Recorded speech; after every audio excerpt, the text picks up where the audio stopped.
Hello everyone and welcome to the Historia Scale. The intent of these videos is to explain why each character has achieved the score that they've been assigned, and it is not intended to be a discussion about artifact builds, but rather an exploration of the character's raw potential based on their stats and capabilities, so that when you get your hands on these characters, you'll have a better idea if they will suit your team comp, or, better yet, if they're a character you want to build your team around. Also, the entire scale is not taking into account the existence of constellations, as it is very possible that you could play Genshin Impact for extended periods of time with little to no constellations. The exception to the rule here is the Travelers, as they have the only constellations in the game which are guaranteed through the storyline, making theirs realistic for comparison. Furthermore, the scale is designed to award points only where points are due. As such, it is very difficult for a character's score to reach beyond the 70s on this sort of scale. Now, without further delay, this scale is covering Xiangling, so let's dive in. Beginning with attack. Xiangling's base damage stat is 42, earning 4 points. In my tests for her normal attack DPS, Xiangling produced just 61 damage per second on average, earning 2 points. For charged attack, Xiangling dealt an average of 100 damage, scoring 2 points. Xiangling's skill Gilbert Attack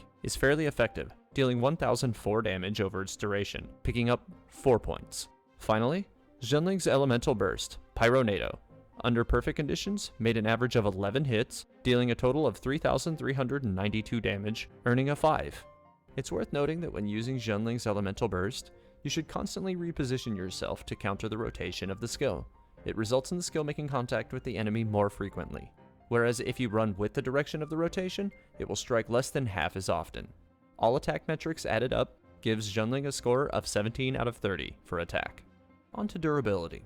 Xiangling's base defense of 56 and HP of 912 is in the average range, and as such scores 4 points each, giving Xiangling a total of 8 out of 14 points in durability. Now moving on to utility. For travel add-ons and weak point strike, Xiangling gains 0 points, but for puzzles, Gilbert Attack and Pyronato are both effective for lighting torch puzzles, earning 1 point. For Environmental Breaker, Pyro elements are able to burn thorns away, picking up 1 point. Under Opportunity, Xiangling can use the final strike of her normal and charged attacks to knock enemies from a cliff, earning 1 point here.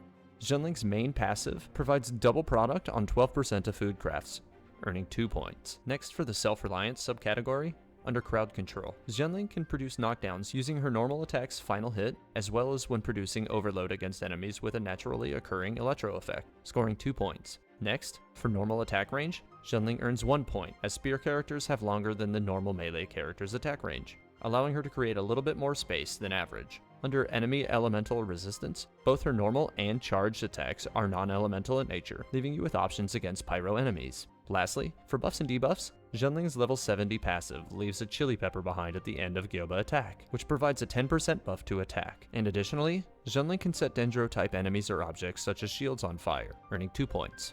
Next on to Synergy. Here for reaction-produced crowd control, Overload produces knockdowns, earning 1 point. Under Effect on other characters' skills, as Gilbert can be collected by the Animo Traveler's main skill and Elemental Burst, she scores 1 point here. For skill shares, she picks up 2 points as the effects of both Gilbert Attack and Pyronato persist when swapping to other characters, allowing greater opportunities to generate reactions. Xiangling gets 0 points for healing, but picks up 2 points for buffs and debuffs because her chili pepper buff is usable with all characters. And, like with other pyro characters, the burning effect on Dendro enemies and objects is always useful for the party as a whole. All utility points tallied up gives Xiangling a score of 19. Out of a possible 26 points. Now finally we can move on to reactions. Xiangling produces Vaporize, Overload, and Melt as her main reactions.